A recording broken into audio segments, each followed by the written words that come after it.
Hello and welcome to the third episode of the Knitting Teaspoon podcast. Today is February 23, 2018, and I am Lisbeth, your host. And today I would like to talk to you about some of my knitting and sewing of the past week. Yes, there has been sewing again this week. Well, let's start up with what I am wearing today. Well, one of them is a finished object. It is my Agnes top. It is sewn in this gorgeous sheep fabric. I don't know how well you will be able to see this, but I'm trying to hold up and I'm hoping that there's a sheep there that may not be upside down. It's hard to show you guys, really. I understand the pain of podcasters now. So this is an Agnes top. This is a pattern by Tilly and the Buttons, which you will probably have heard me talk about before because I've sewn several of them. I realized this was my sixth Agnes top that I've knit, so I absolutely love that pattern. And yeah, I really enjoyed it, even though I really like it. I must admit I've not made two out of this fabric this time, but yes, I love it. On top of that, I am wearing a top which doesn't have a name. It doesn't have a pattern. I was just trying to make a raglan top out of this. I was hoping that I would have more yarn to finish like a long sleeve version, but actually the top is quite short already. It's more of a cropped top. It comes to right at the top of my jeans usually. But this project was very special to me because this is the first thing that I've ever knit out of handspun yarn. So a few years ago I got hold of my grandma's spinning wheel. It's a very old one. I don't know what type it is. It is one which doesn't have a brand name on it, and it's all I know is that it's old, and my grandma used to use it too, but she doesn't spin anymore, so I could have it. And I've spun up this fiber, and it's from Porpoise Fur, Porpoise Fiber, and well, I bought it at Edinburgh Yarn Festival last year, and I really loved every bit of it.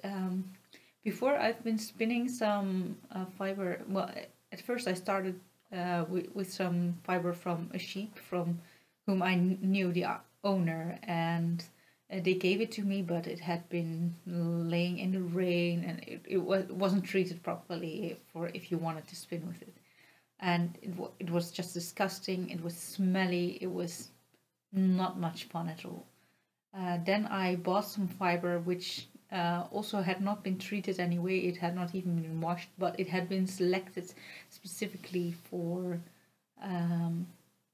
spinning, so it was much more enjoyable to work with because they had sorted out a lot of the shorter fiber pieces so that you don't come across all these short ends which are no good for spinning anyway. Also, I selected that from a website. I think it's called Pure Wool, or you might say Pure Wool. And well, they hand select which yarns are fit for spinning, and also this was from a breed which also is a Blue Tesla, which I think this yarn from last time is the same breed. Although mine was much more brown, whereas this one is much more grayish. Well, I really liked spinning with that, but also it still had the lanolin in it from the sheep, so it's really something that would take you like a quarter of an hour to wash and clean your hands up properly without having them smell all sheepy all day. Yeah, that even though it was a lot of fun to spin it, it was not something that you would pick up easily because you would need a decent amount of time to spin and then also to wash up afterwards. Also, I would put a towel over my lap to make sure that, well, that my clothes didn't get all messy, and I would wear an old sweater to spin. So it was really something that I had to take care of. And when I started spinning with this Porpoise Fur fiber, I will put in the down bar the real name of this company, because I know I have the label somewhere, but I forgot to look it up, so I don't remember. Yeah, it was such a joy to spin with. It's BFL Alpaca silk blend, I think. I think 60% BFL and then 20/20 for the other two. And it was in these gorgeous colors. I love teal. It's my color, I think. And then there's these purple hints. One skein was, well, not skein, braid actually, was a bit more white-ish than the others, but I 3-plied this yarn, and therefore it also turned out pretty heavy, because I think this is in total like 330 grams of yarn, and I think I got slightly over 400 meters, so it's a very heavyweight yarn compared to what I usually knit with. But it was fun, and it was really special to knit with something that I had spun myself. That was amazing. So yeah, that was a lot of fun. So now you know what I'm wearing. I will talk to what I've been up to last week, crafting wise. So let me start with the first project that I've been working on, and you will probably be able to guess what it was, because I told you last week that once I finished one sock, I have to finish the other sock before I continue working on any other project, and that's basically what I did. So now I have 2 finished socks. These are my Edinburgh Festive Socks. This is a yarn that I purchased at Edinburgh Yarn Festival last year. It's by Phileas Yarns in the Explorer base, which is, I think, an 80/20, I don't know if it's merino, but it's definitely wool nylon blend. And I bought it in this wonderful, well, darker teal color, and I love it. I think it's called Fjord. Yeah, so I finished the sock. So yeah, that's basically the majority of the knitting I've done. Although I said that I wouldn't knit on anything else before I finish the next sock. That does not work for sewing. So the next project that I would like to share with you, so I'm going in chronological order this time, is another top. You will definitely recognize the fabric. Now you will be able to see the sheep a little bit better, I guess, because this is the same, I think it's called Megan Blue something. Probably will be in the down bar again. And of course it was in the kids collection, because kids get all the fun patterns for fabrics. So yeah, I think it turned out alright. Usually when I'm sewing an Agnes top like the one that I'm wearing, I try to make another sleeveless version, but this time I went to the store and I found Knipmode, which is something like cutting fashion, it would be translated, but it's the name of a magazine, so you shouldn't translate it, I guess. And I found this pattern for a simple, plain, basic t-shirt, and I really like it. So I had to measure myself again, because every magazine tends to have their own sizing things when it comes to sewing. So I wanted to make sure that that I would fit it, and I really like it. It's a lovely shirt. So that's basically what I would like to say about it. This time I tried some other kind of stitching for the finishing work. Ooh, hair. I think you can see it best. Well, what's a good spot? I think here, because here there's a black background. So here you will see that there's like a tooth coming up from a line, and I thought, let's try something else. Let's try that. The one thing that I am not 100% happy with is, like, this is supposed to be a V-neck, and it doesn't really look too much like a V-neck, because I had some trouble with you are supposed to, like, have this part fold over somehow and then sew it together, and I think this band already is so bulky that that it was really a challenge to get that working, so that didn't really work. So yeah,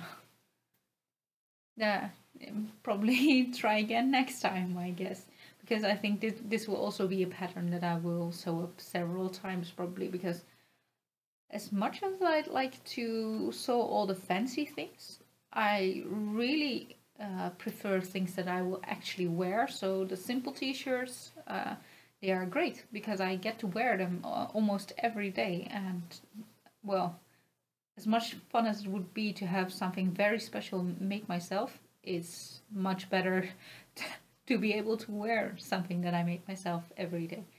So that's my sewing for this week, together with this Agnes top, which I finished later, by the way. That has been all for my sewing. And then there's really only 2 projects left to talk about. And first of all, after I finish a pair of socks, I have to start a new pair of socks. So I've started another sock, and this sock is a colorwork sock. You may have seen, like, here I tend to keep Skeindeer. Basically, they are there to motivate me to pick them up for the next project, because these skeins have been in my stash for quite some time and I really like them, so I still want to knit with them. But yeah, for some reason there's always something else on my mind, and I think by putting them up here it really motivates me to actually start knitting with them. So I picked up this white skein and this grey skein. You will notice that there is still one grey skein left there, and these are Opal 4-ply yarn, just plain Opal sock yarn in a natural colorway, although it does have a colorway number. It's 3081. It's on the label here. I hope you can see that this way, but I will put it in the down bar anyway. And this is the label. I bought it at this skein I bought at Knit and Knot, which is a festival in Brabant, which is a southern region in the Netherlands. And well, I went there with my mom. Actually, I think my mom bought it for me. I think so. But yes, I really wanted this color of yarn to go with this yarn that I've had for almost a year longer, because I purchased the white one last September, and this one I think I purchased well 1 year earlier, and this is Valdres Folk by Valdres, and it's grey in the colorway 107.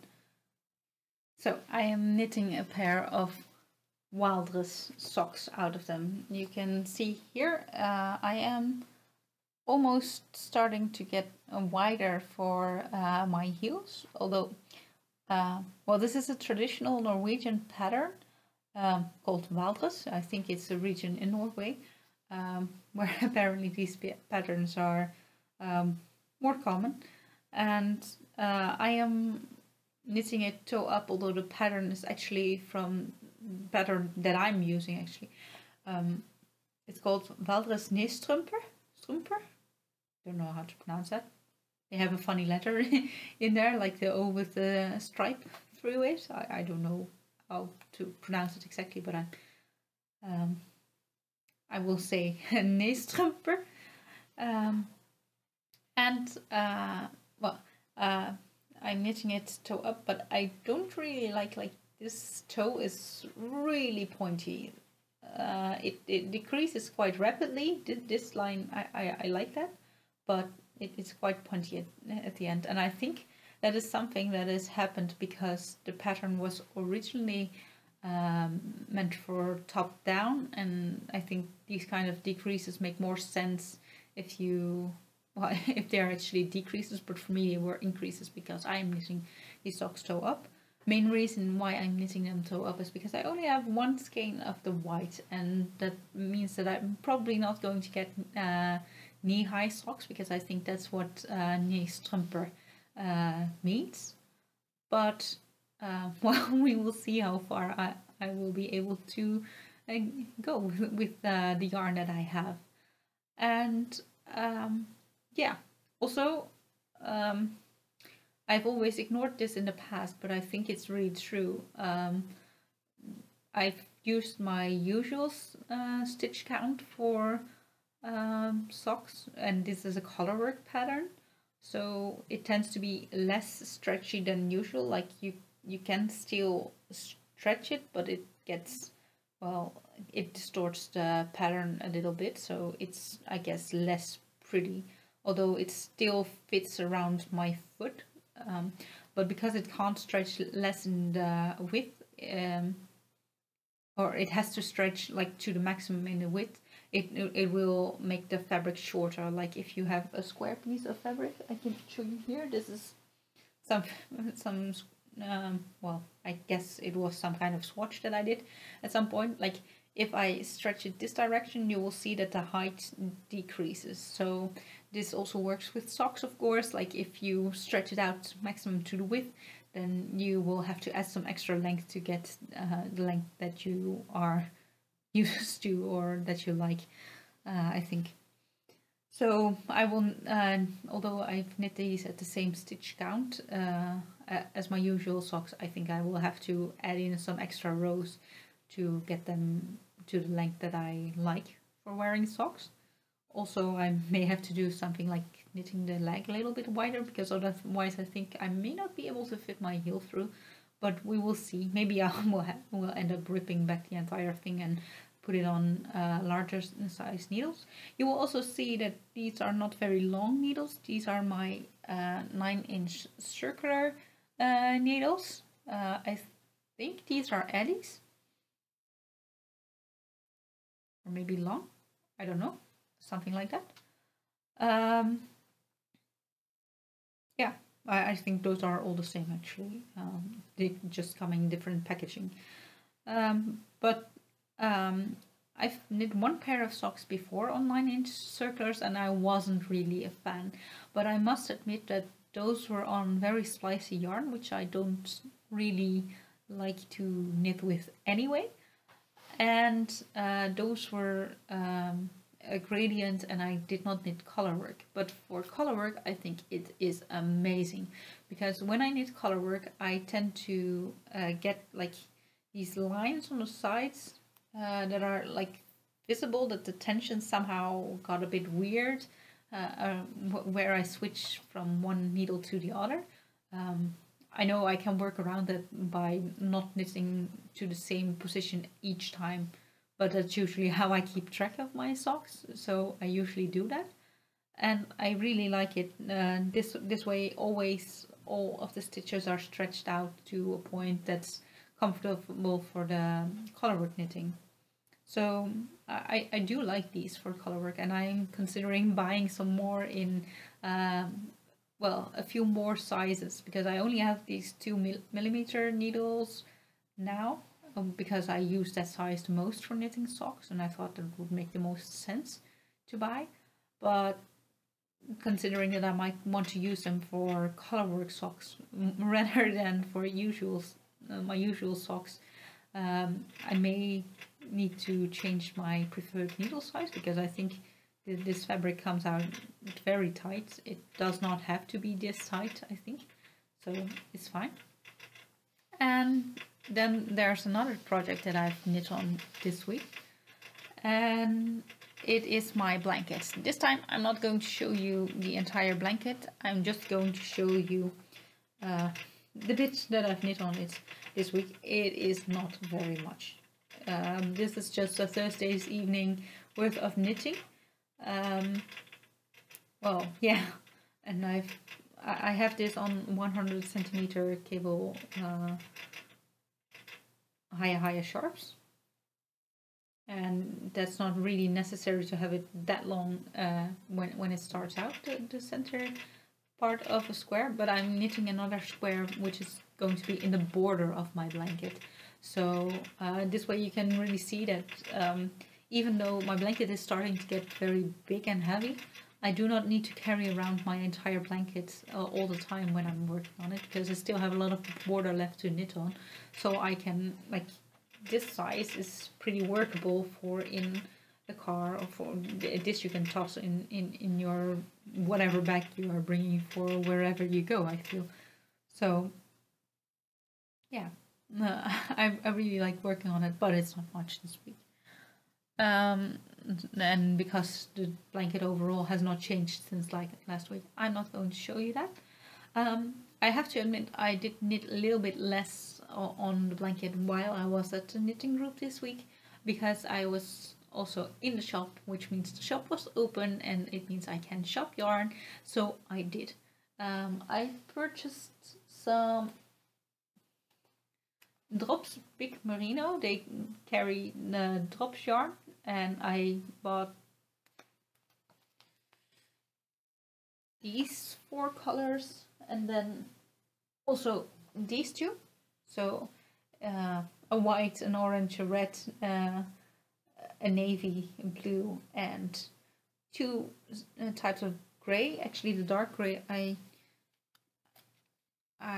wanted to have black, but they didn't have black. I don't know if this is my store that doesn't carry the black version of this yarn, or that this yarn just doesn't have a black version at this moment, because I feel like these kind of commercial yarns, they tend to change the colors that they have every now and then, and maybe next year there will be a selection that does offer a black yarn. But my sister asked me to knit her a hat, and she wanted to have a BB-8 hat. BB-8 is a figure, I think, from Star Wars. I think, I'm not really sure.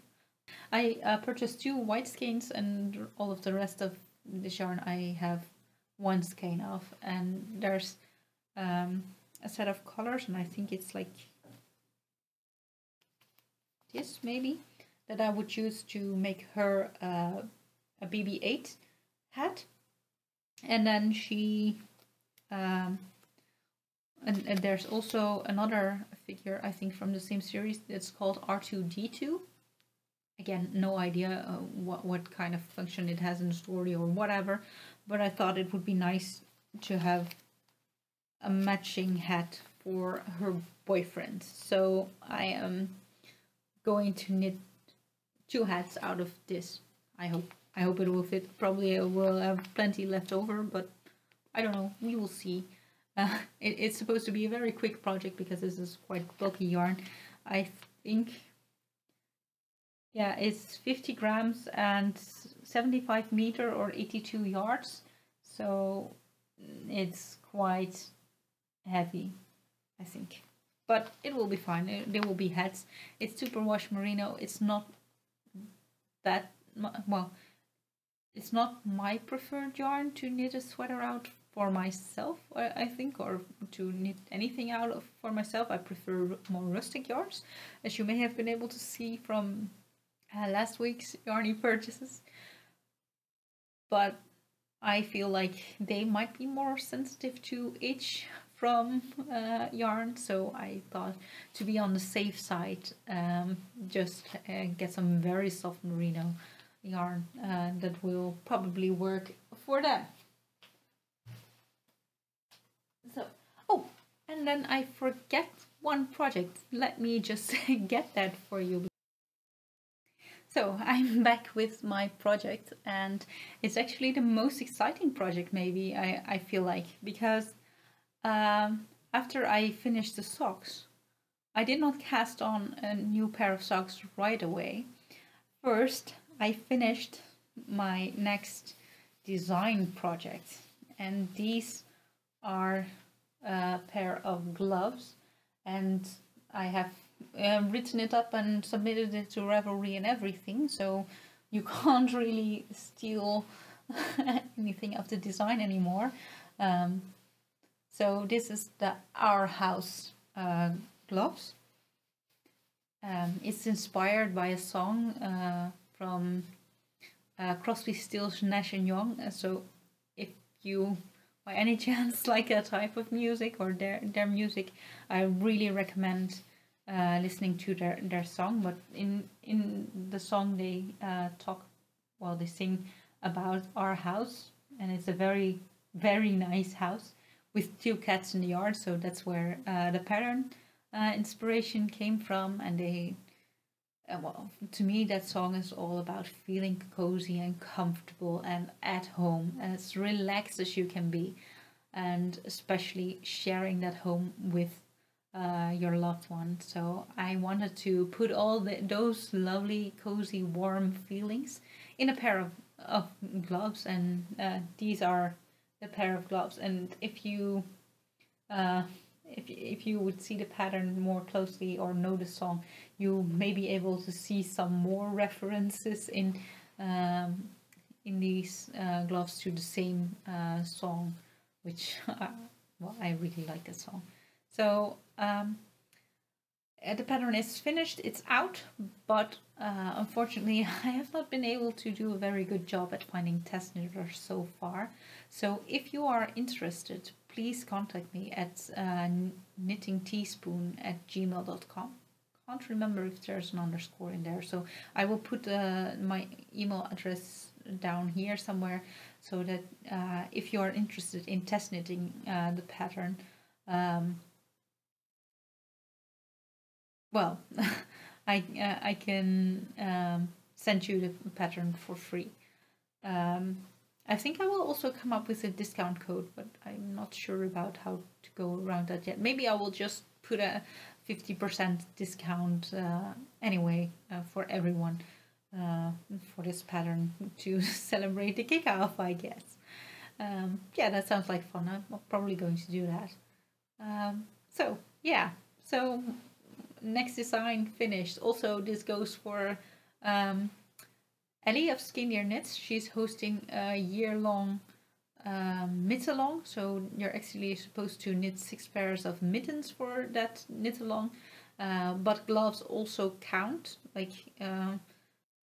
So apparently my camera stopped recording somewhere while I was still talking about these gloves, the Our House gloves. I don't know exactly at what point that was, but I have this pattern out on Ravelry. Please contact me if you are interested in test knitting for me. I will put my contact address somewhere down here for my email. Please make sure also to use it in the subject line that you are interested in test knitting, and I will put up a discount code for 50% off. No, I will just give a sale for 50% off to celebrate the arrival of these gloves for, let's say, this month. No, not this month. 1 month's time, so till March 23, I guess. That sounds easy. So I will make sure that is in the shop. So you won't have to do anything to get the 50% off. You will just get it when you purchase this pattern. And it's only valid for this pattern. I have more patterns in my shop.